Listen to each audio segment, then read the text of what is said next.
Everyone, welcome back to the channel. कैसे हैं आप सभी? आई होप आप सब लोगों की रीट एग्जामिनेशन की तैयारी बहुत अच्छी चल रही होगी। और आज के दिन से अगर हम लोग देखें तो रीट परीक्षा के लिए यानी कि जो आप लोगों के प्री एग्जामिनेशन होने वाला है उसके लिए ज्यादा समय नहीं बचा है, बहुत कम समय बचा है। बहुत सारे कैंडिडेट ऐसे होंगे जो अभी तक अपनी तैयारी को कंटिन्यू कर रहे होंगे और बहुत ज्यादा जोश और होश के साथ में पढ़ाई कर रहे होंगे, और कुछ कुछ कैंडिडेट ऐसे होंगे जो भी डाउन होंगे, जिनको भी ऐसा लग रहा होगा कि भाई हमारी तैयारी इतनी अच्छी नहीं है और हम लोगों की प्रॉपर गाइडेंस की जरूरत है, क्योंकि कुछ कुछ कैंडिडेट ऐसे हैं जो बिगिनर्स है, फर्स्ट टाइम दे रहे हैं, या फिर कुछ कैंडिडेट ऐसे हैं जो पहले दे चुके हैं और कुछ कुछ मार्क्स से रह गए हैं, तो उनको भी थोड़ा कॉन्फिडेंस लेवल जो है वो उन लोगों का भी थोड़ा डाउन रहता है, क्योंकि एक बार देने के बाद में जब हम लोगों को रीट जैसी परीक्षा वापस से देनी पड़े तो एक हम लोगों को वो डर भी रहता है कि पिछली बार तो नहीं हुआ तो क्या इस बार होगा या नहीं होगा। तो कौन कौन सी ऐसी बातें हैं जो आप लोगों को ध्यान रखनी है, फॉलो करनी है, और कौन कौन सी ऐसी बातें हैं जो आप लोगों को अवॉइड करनी है। तो आज की वीडियो में हम डू और डोंट दोनों पर डिस्कस करेंगे कि भाई रीट के लिए आप लोगों को कौन कौन सी चीजें जो है वो आप लोगों को बहुत अच्छे से उन पर फोकस करना है, और कौन कौन सी ऐसी बातें हैं जिनको बिल्कुल नहीं करना है। तो चैनल पर पहली बार आए तो प्लीज वीडियो को लाइक करके चैनल को सब्सक्राइब कर सकते हैं अगर वीडियो पसंद आती है और नॉलेजेबल लगती है तो, और अगर आप लोगों को हेल्पफुल लग रही है तो आप लोग अपने अपने फ्रेंड्स के साथ में भी इसको शेयर कर सकते हैं। तो स्टार्ट करते हैं बिना किसी देरी की वीडियो को। सबसे पहले अगर मैं बात करूं कौन कौन सी बातें हम लोगों को करनी है, डू और डोंट दोनों पर बातें करेंगे। सबसे मोस्ट इंपॉर्टेंट बात, टाइम मैनेजमेंट। बहुत सारे कैंडिडेट होते हैं, जैसे मुझे बहुत जो है वो, जब हम सीटेट की तैयारी करते हैं या फिर जब हम लोग रीट की तैयारी कर रहे हैं तो मैक्सिमम कैंडिडेट के जो कमेंट्स होते हैं वो यही देखने को मिलते हैं कि जो हम लोगों का पिछली बार एग्जाम रह गया था, यानी कि मुझे थोड़े दिन पहले कमेंट देखने को मिला था कि एक कैंडिडेट जो है वो उसको 90 मार्क्स चाहिए थे और उसके आ गए थे 8 मार्क्स, यानी 2 मार्क्स से वो रह गए थे। और किसी लिए रहे थे? क्योंकि वो टाइम मैनेजमेंट नहीं कर पाए थे। तो टाइम मैनेजमेंट जो होता है वो मस्ट हो जाता है आप लोगों के लिए, सिर्फ रीट में ही नहीं, इवन हर एक एग्जामिनेशन के लिए। तो इस बात का ध्यान रखें, अगर आप लोग कोई सा भी पेपर दे रहे हैं तो टाइम मैनेजमेंट को करना ना भूले। 25 डेज है, 25 डेज के अंदर आप लोग अपने टाइम को इस तरीके से मैनेज करें, अपने टाइम को इस तरीके से स्केड्यूल करें कि आप लोग इन कम दिनों के अंदर प्रॉपर वे में टाइम टेबल को सेट करते हुए अपने एग्जामिनेशन का जो आप लोगों को सेंटर पॉइंट है उसको आप लोग फोकस कर पाए। तो अपनी एक खुद की रणनीति बनाइए, अपनी खुद की स्ट्रेटेजी बनाइए। 25 डेज का अगर एग्जामिनेशन में 25 डेज बचे हैं तो आप 20 डे का चैलेंज बनाइए। कई बार कैंडिडेट ऐसे सोचते हैं 25 डेज होते हैं तो 25 डेज का ही हम लोग जो है वो चैलेंज, 25 डेज का ही हम क्या करते हैं उसका जो स्ट्रेटेजी होती है वो बनाते हैं। इसमें 2 से 3 दिन तो हम लोगों के ऐसे ही कोई अन्य जो हमारे होमवर्क होते हैं उसमें निकल जाते हैं, डेली कोर्स होते हैं उसमें निकल जाते हैं। उसके अलावा अगर आप लोगों के पास में 20 डेज बचते हैं तो 20 डे का एक टारगेट बनाइए। उसके अलावा 3 दिन आप अपने वापस जो है वो रिवीजन में दीजिए। तो 25 डेज के अंदर खुद की अपनी एक प्रॉपर स्ट्रेटेजी को बनाते हुए, अपने टाइम को मैनेज करते हुए आप लोग जो है वो पढ़ाई को करिए। तो 25 डेज के अंदर आप लोग आराम से जो है वो रीट प्री एग्जामिनेशन को क्लियर कर सकते हैं। उसके अलावा सेकंड टाइम मैनेजमेंट आप लोगों को कहाँ करना है, वो आता है आप लोगों के ओएमआर शीट भरने में। कई बार ऐसा होता है कि कैंडिडेट जो है वो एग्जामिनेशन हॉल में जाते हैं, सारे के सारे जो टाइम होता है वो अपना उस आंसर शीट को सॉल्व करने में लगा देते हैं, आंसर शीट पर ही टिक टिक टिक कर लेते हैं और ओएमआर शीट को फिल ही नहीं करते हैं। जब समय बचता है 5 मिनट 10 मिनट, उस समय में वो हड़बड़ाहट में अपनी जो है वो ओएमआर शीट को फिल करते हैं। इस वजह से कई बार तो सीरीज गलत हो जाती है, कई बार क्वेश्चंस जो है वो छूट जाते हैं, और यही हालात वापस की हम लोगों को 90 लाने हैं और 1 या 2 मार्क्स से इस तरीके के कैंडिडेट रह जाते हैं। तो टाइम मैनेजमेंट को जरूर करें और इस बात का खास ध्यान रखें कि अगर कोई भी परीक्षा पास करनी है तो इसके लिए टाइम मैनेजमेंट कितना जरूरी हो जाता है। दूसरा आता है most important part, most precious part जो आप लोगों को रीट परीक्षा के लिए ध्यान रखना है, वो आता है आप लोगों के एनसीईआरटी। भाई एनसीईआरटी पर फोकस करना है, चाहे आप लोगों ने कोई भी कोचिंग ज्वाइन करी हो या फिर अगर आप लोग कोई भी अदर बुक लाए हो, फिर भी आप लोग कोई भी अगर सोर्सेज से पढ़ रहे हैं, भाई हर एक सोर्स अच्छा ही होता है, हर एक कोचिंग हर एक बुक अच्छी होती है, लेकिन फिर भी अगर आप लोग एक्चुअल में चाह रहे हैं कि नहीं आप लोगों को जो है वो पढ़ना ही है और सच्ची में अगर आप लोगों को अच्छे मार्क्स लाने हैं, और कई बार कैंडिडेट ऐसे सोचते हैं कि भाई हमारा तो अब सिलेबस कंप्लीट हो गया है, हम लोगों ने तो हमारे कोचिंग के नोट से सब कुछ पढ़ लिया है, भले ही आपने सब कुछ पढ़ लिया है, लेकिन 1 या 2 दिन निकालकर आप अपने समय निकालकर उसमें से एक बार एनसीईआरटी में से जरूर जो है वो गो थ्रू होइए। आप लोगों को खुद को समझ आएगा कि एनसीईआरटी कितनी ज्यादा इंपॉर्टेंट है। एनसीईआरटी अगर आप लोगों ने अपना अपना कंप्लीट सिलेबस कर लिया है तो बहुत अच्छी बात है। तो एक बार आप लोग जो है वो एनसीईआरटी को रीड कर लीजिए, क्योंकि कोचिंग वालों ने भी जो है वो प्रॉपर जो है वो अपने नोट्स उस हिसाब से जो है वो मॉडिफाई किए होंगे, लेकिन फिर भी आप लोग एनसीईआरटी को करना न भूले। अगर आप लोग फ्रेशर्स है तो भी एनसीईआरटी पर फोकस करें। भाई फ्रेशर्स है तो एनसीईआरटी को ही फोकस करें। अगर अगर आप लोग पहले से पढ़ चुके हैं तो भी आप लोग एक बार एनसीईआरटी को जरूर देखिए। अगर आप लोग एनसीईआरटी को फोकस नहीं करते हैं तो आप लोग खुद समझ सकते हैं कि अगर आप लोग 110 नंबर ला सकते हैं ना, तो आप लोग जो है वो 70 पर आ सकते हैं। अगर आप लोग एनसीईआरटी पे फोकस नहीं करते हैं तो 50 नंबर तक का डिफरेंसेस रह सकता है। अगर आप लोग एनसीईआरटी पढ़ रहे हैं ना, तो आप लोग 70 मार्क्स की भी तैयारी है, लेकिन अगर 25 दिनों के अंदर अगर आप लोगों ने एनसीईआरटी पढ़ ली तो 70 से 110 में पहुंच जाओगे, केवल और केवल ये एनसीईआरटी को पढ़ने पर। तो एनसीईआरटी में से आप लोगों को क्वेश्चंस डायरेक्ट देखने को मिलते हैं, डायरेक्ट पीछे अभ्यास प्रश्न वाले questions, to the point to the lines आप लोगों को जो है वो एज इट इज क्वेश्चंस देखने को मिलते हैं, सीटेट हो या फिर आप लोगों का रीट हो। उसके बाद में आता है पीवाईक्यू, प्रीवियस। अगर आप लोग टेस्ट दे रहे हैं तो एज अ टेस्ट आप लोगों को प्रीवियस ईयर ही करना है, प्रीवियस ईयर को करना न भूलें। देन एनसीईआरटी पढ़े, वापस से एनसीईआरटी पढ़े, वापस से प्रीवियस ईयर करें। प्रीवियस ईयर क्वेश्चंस बहुत ज्यादा इंपॉर्टेंट होते हैं किसी भी एग्जामिनेशन के लिए। टेस्ट को हमेशा ऑनलाइन दे, इस बात को आप लोग जरूर करें। टेस्ट जो है वो आप लोग ऑनलाइन दे, क्योंकि देखिए पेपर जो होता है वो ऑनलाइन होता है और कैंडिडेट क्या करता है, टेस्ट जो होता है वो ऑफलाइन देता है, पेपर जो होता है वो ऑफलाइन होता है और कैंडिडेट क्या करता है, टेस्ट जो होता है वो ऑनलाइन देता है। तो ऐसे में वो क्या चीज नहीं कर पाते हैं, तो वो नहीं कर पाते टाइम मैनेजमेंट। क्योंकि ऑनलाइन पेपर में क्या होता है, हम लोगों को डायरेक्ट क्वेश्चन आया, डायरेक्ट उसके ऊपर क्लिक करना है। एक क्लिक करने में और एक सर्कल करने में बहुत फर्क होता है। तो आप लोगों को उस समय तो आप लोगों को ऐसा लग रहा है कि भाई मेरे टेस्ट सीरीज में मैं जो है वो फटाफट से क्लिक कर रहा हूँ, तो मेरे फटाफट से आंसर जो है वो मैं फिल कर पा रहा हूँ। लेकिन जब हम लोग वास्तव में ओएमआर शीट पर एग्जामिनेशन देते हैं तो हम लोग जो है वो, क्योंकि उस समय में हम लोगों को केवल उस ओएमआर पर क्लिक नहीं करना है, हम लोगों को पूरा सर्कल करना है। तो प्रॉपर तरीके से सर्कल करने के लिए उसकी प्रैक्टिस, मैक्सिमम प्रैक्टिस होना बहुत ज्यादा जरूरी है। तो टेस्ट देना है, टेस्ट को देना ना भूले। टेस्ट दे, कहां से दे, प्रीवियस ईयर क्वेश्चन से दे।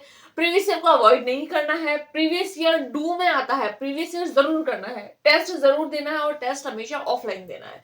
उसके बाद में आता है रिवीजन को करना ना भूले। बहुत सारे कैंडिडेट होते हैं वो सोचते हैं कि हम लोगों ने एक बार पढ़ लिया है, ठीक है, हम लोगों को याद है, हम अब जब वापस से प्रैक्टिस करेंगे क्वेश्चन की तो हो जाएगा। नहीं, क्वेश्चन की प्रैक्टिस कर रहे हैं, लेकिन उससे पहले कोई भी टेस्ट अगर आप लोग दे रहे हैं, मान लीजिए आप लोग साइंस के कोई 2 चैप्टर का टेस्ट दे रहे हैं, तो उस 2 चैप्टर को एक बार रिवाइज करें, देन आप लोग टेस्ट दे।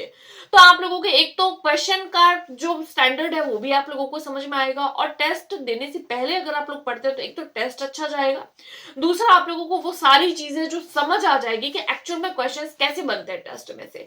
तो इसका बहुत फर्क पड़ता है। मैंने भी मेरी इसी स्ट्रेटेजी को फॉलो किया था, इन्हीं बातों को ध्यान रखा था। आप लोग भी जरूर ध्यान में रखिए, आप लोगों को रिवीजन जरूर करना है। 5वीं बात आती है एज पर सिलेबस पढ़ना है। जो कुछ भी पढ़ना है वो आप लोगों को एज पर सिलेबस पढ़ना है। कई बार कैंडिडेट होता है कुछ भी पढ़ रहा है, कुछ भी उनको पता भी नहीं है कि पढ़ना क्या है, बस देख लिया एनसीईआरटी, किसी ने बोल दिया एनसीईआरटी पढ़नी है 6ठी से 10वीं, अब उसको लगा था रट रहे हैं भाई इसमें ये है, इसमें ये है। जैसे साइंस की कोई बुक हो गई तो आवर्त सारणी वाला चैप्टर पढ़ रहे हैं, उसमें कार्बन में नामकरण वाला टॉपिक पढ़ रहे हैं। जैसे 4th चैप्टर है 10th क्लास की बुक में, कार्बन वाला जो भी चैप्टर है, तो उसमें कैंडिडेट कई बार ऐसा करते हैं कि भाई 6 से 10 तक के एनसीईआरटी दी है तो उसमें नामकरण वाला भी टॉपिक पढ़ रहे हैं। नॉमेनक्लेचर होता है जो कार्बन होते हैं और उसके जो व्युत्पन्न होते हैं, लेकिन अगर प्री रीड की बात करें तो उसमें वो वाला टॉपिक नहीं आता, वो टॉपिक केवल और केवल मेंस में आता है। तो ध्यान रखें जो सिलेबस में है, क्योंकि समय कम है, ऐसा नहीं है कि बहुत ज्यादा समय है और 6-7 महीने है तो आराम से 1-2 टॉपिक एक्स्ट्रा भी पढ़ लिए तो कोई फर्क नहीं पड़ेगा, मेंस में कम आ जाएगा। समय कम है और इस कम समय में प्रॉपर वे में अगर पढ़ा जाए तो बेहतरीन हो जाता है। तो जो भी पढ़े एज पर सिलेबस पढ़े, आउट ऑफ सिलेबस कुछ नहीं पढ़ना है, सिलेबस को ध्यान में रखते हुए पढ़े। उसके बाद में आता है मोस्ट इंपॉर्टेंट शॉर्ट नोट्स। जो भी पढ़ रहे हैं उसको शॉर्ट नोट्स बनाए या फिर तो हाईलाइट कर ले पॉइंट को बुक में से, और अगर लगता है कि नहीं हम लोग बुक में से नहीं पढ़ पाएंगे तो उसी टॉपिक को आप लोग जो है वो शॉर्ट नोट्स बना के। शॉर्ट नोट्स का एक फायदा रहता है कि इससे आप लोग रिवीजन फटाफट से कर पाते हैं। अदरवाइज अगर आप लोग डायरेक्ट बुक से पढ़ते हैं तो बार बार पन्ने पलटने में आधे से ज्यादा समय निकल जाता है, और जब पन्ने पलटते हैं तो हम लोगों को लगता है कि ये भी पढ़ लेते हैं, ये भी पढ़ लेते हैं, लेकिन शॉर्ट नोट्स जब हमारे पास में होते हैं तो एक ही चांस रहता है कि भाई ये है और इतना ही हम लोगों को पढ़ना है, तो शॉर्ट नोट्स जरूर बनाएं। तो ये चीजें आप लोगों को करनी है। इसमें से एक भी चीज ऐसी नहीं है जो आप लोगों को छोड़नी है। उसके बाद में आता है आप लोगों के डोंट, यानी कि कौन सी ऐसी बात है जो आप लोगों को नहीं करनी है। सबसे पहली आप लोगों की बात आती है प्री रीड को हल्के में न ले। सबसे पहली बात तो ये, बहुत सारे कैंडिडेट होते हैं वो प्री रीड यानी कि जो आप लोगों के रीड एलिजिबिलिटी क्राइटेरिया का एग्जाम होता है इसको बहुत हल्के में ले लेते हैं। सोचते हैं हम तो डायरेक्ट मेंस की तैयारी करेंगे, हम डायरेक्ट जो है वो थर्ड ग्रेड शिक्षक बनेंगे। भाई बहुत अच्छी बात है, आप लोगों का सपना बड़ा है, आप लोग जो है वो शिक्षक बनना चाहते हैं, लेकिन शिक्षक बनने के लिए हमारे पास में रीट का सर्टिफिकेट भी तो होना जरूरी है।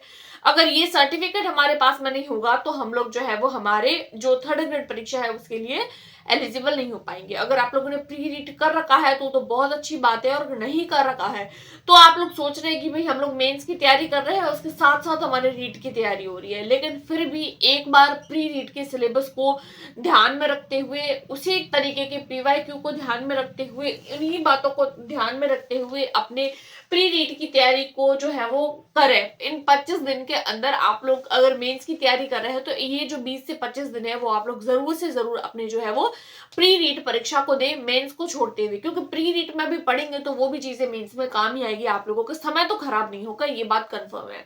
तो ध्यान रखें प्री रीट को कभी भी आप लोग हल्के में न ले। दूसरा आता है ऐसी कौन सी चीजें जो नहीं करनी है, तो मल्टीपल सोर्सेज। कई बार कैंडिडेट ऐसा सोचते हैं कि भाई मैंने तो अपना सिलेबस को कंप्लीट कर लिया है, अब मुझे जो है वो क्या पढ़ूं, अब मुझे तो सब कुछ आता है। तो वो क्या करते हैं और नई नई बुक्स ले आते हैं, अलग अलग कैंडिडेट को पूछते हैं, लाइब्रेरी में जा रहे हैं, किसी दोस्त ने ये बताया, किसी दोस्त ने ये बताया, किसी मित्र ने ये बताया, तो अलग अलग सोर्सेस ले आते हैं। किसी ने बोला साइकोलॉजी की वो बुक पढ़ लो, किसी ने बोला ये टेस्ट दे दो। तो मल्टीपल सोर्सेस नहीं रखना है। जो भी अगर आप लोगों ने पढ़ा है उसको बार बार रिवाइज करें, जितना भी आप लोगों ने पढ़ा है रिवाइज करें, और जो सोर्स आप लोगों ने पहले स्टार्टिंग से रखा है उसी सोर्स को पढ़ते हुए आप लोग अपनी जो पढ़ाई है उसको कंटिन्यू करें। सोर्स को ना बदले क्या आधा सिलेबस यहाँ से कर लिया आधा सिलेबस वहां से कर लेंगे, नहीं, जो भी पढ़ा है उसको कंटिन्यू करें और कंटिन्यूअसली वहीं से पढ़े। और मान लीजिए आप लोगों ने कोई एक बुक लाए हैं, अब आप लोग सोच रहे हैं कि बुक एक तो पढ़ ली, अब इतनी अच्छे से समझ में नहीं आ रही है, अब मैं दूसरी लाऊंगा। तो क्या इन कम समय में आप पहली पढ़ी हुई बुक को अगर वापस से रिवाइज करें तो आप लोगों को ज्यादा समझ आएगी। दूसरी बुक को पहली बार पढ़ने से अच्छा है कि आप लोग पहली बुक को दूसरी बार पढ़े। तो 10 अलग अलग किताबें पढ़ने से अच्छा है कि एक ही किताब को 10 बार पढ़े, ताकि उसके सारे कंसेप्ट क्लियर हो जाए। तो मल्टीपल सोर्सेज का यूज नहीं करना है। मोस्ट इंपॉर्टेंट बात जो आप लोगों को नहीं करनी है वो है ऑनलाइन टेस्ट। भाई पेपर ऑफलाइन हो रहा है तो टेस्ट आप लोग ऑनलाइन मत दीजिए। ऑनलाइन टेस्ट देंगे तो आप लोगों की ऑनलाइन प्रैक्टिस होगी। पेपर ऑफलाइन हो रहा है तो ऑफलाइन टेस्ट ही दीजिए। ऑफलाइन टेस्ट देने का फायदा है कि आप लोग टाइम मैनेजमेंट कर पाते हैं और आप लोगों को समझ आता है कि एक्चुअल में किस तरीके से आप लोगों को एग्जाम में बैठकर और प्रॉपर वे में जो है वो अपने एग्जाम को जो है वो देना है। इससे एक कॉन्फिडेंस लेवल बिल्डअप होता है और बहुत सारे बेनिफिट होते हैं ऑफलाइन टेस्ट देने के। इसके लिए आप ये भी कर सकते हैं, जैसे कई बार कैंडिडेट सोचते हैं कि हमारे पास में ओएमआर नहीं है, हम पूरा ओएमआर का मंच क्यों लेकर आए। तो आप लोग जो है वो गूगल में से ही सर्च करके और अपने ओएमआर शीट को कोई भी एक प्रिंट निकलवा लीजिए। जरूरी नहीं है कि उसमें जो है वो पिंक कलर की आती है तो हम भी पिंक कलर की लाए, जेरोक्स निकलवा दीजिए, ब्लैक एंड व्हाइट होगा, कोई दिक्कत नहीं है। सर्कल ही भरने आप लोग आराम से अपनी प्रैक्टिस कर सकते हैं। उसके बाद में उसकी जेरोक्स निकाल दीजिए। जेरोक्स निकालने से एक तो पैसों की भी बचत होगी और सेकंड आप लोगों को जो है वो प्रैक्टिस भी हो जाएगी, तो दोनों काम हो जाएंगे, है ना। और तो ये कुछ कुछ बातें। उसके अलावा मोस्ट इंपॉर्टेंट एक नोट पॉइंट मैंने यहाँ पे लिखा है, उसको तो आप लोगों को अवश्य करना है। सीडीपी और पेडागोजी। भाई सीडीपी आप लोगों ने कर ली होगी कहीं से भी, अगर नहीं भी करी है, अगर आप लोग अभी स्टार्ट कर रहे हैं या फिर अगर कर ली है तो भी, दोनों के लिए मैं बात कर रही हूँ। अपने जो सीडीपी वाला पोर्शन है उसको, और जो पेडागोजिकल पोर्शन है जैसे हिंदी, इंग्लिश, उर्दू, संस्कृत, कोई भी लैंग्वेज ली है, लैंग्वेज वाले पोर्शन का सेकंड नंबर पर आप लोगों के जो मेन कंटेंट वाले, जो मेन सब्जेक्ट वाले जो पोर्शन होते हैं, जैसे आप लोगों का एसएसटी हो गया, साइंस मैथ्स हो गया, तो उसकी जो पेडागोजी होती है वो कहीं ना कहीं कनेक्टेड रहती है। और अगर हम लोग कंप्लीट जो सीडीपी को, और अगर हम लोग कंप्लीट पेडागोजी को देखें, तो अगर मैं लेवल 2 की बात करूं तो लेवल 2 में पेडागोजी वाला पोर्शन होता है तो वो भी बहुत ज्यादा मार्क्स का होता है। जैसे सीडीपी 30 मार्क्स की हो गई, उसके बाद में हिंदी इंग्लिश की जो पेडागोजी होती है वो 15-15 मार्क्स की हो जाती है। उसके अलावा जो साइंस और मैथ्स की होती है वो 10-10 मार्क्स की हो जाती है। तो टोटल अगर आप लोग सम करते हैं तो यहाँ पर आप लोगों का सम आ जाता है 3 4 5 6 7 8 80 मार्क्स की आप लोगों को टोटल जो होती है वो पेडागोजी। तो अगर आप लोग सिर्फ पेडागोजी और सीडीपी पर भी फोकस करते हैं ना, तो भी आप लोगों को लगेगा कि हाँ नहीं, एक्चुअल में आप लोगों ने अच्छे से तैयारी करी है। सीडीपी जो होती है वो कहीं ना कहीं पेडागोजी को रिलेट करती है और पेडागोजी कहीं ना कहीं आप लोगों को सीडीपी से रिलेट करती है। दोनों चीजें आप लोगों को हेल्प करती है एक अच्छा जो है वो मार्क्स गेन करने में। अगर मैं अच्छे तरीके से देखूं तो 80 नंबर तो आप लोगों की यहीं से बन जाते हैं। 80 में से अगर आप लोग यहाँ पर 70 मार्क्स भी लेकर आते हैं इस वाले पोर्शन में, सीडीपी एंड पेडागोजी वाले पोर्शन में, तो भी आप लोगों को 20 मार्क्स ही लेकर आने हैं। 20 मार्क्स आप लोग एक तो लैंग्वेज वाले पोर्शन में आराम से ला सकते हैं, जैसे हिंदी है तो हिंदी में से ले आ सकते हैं। उसके अलावा आप लोगों के कुछ क्वेश्चन मैथ्स के, कुछ क्वेश्चन जो है वो साइंस के।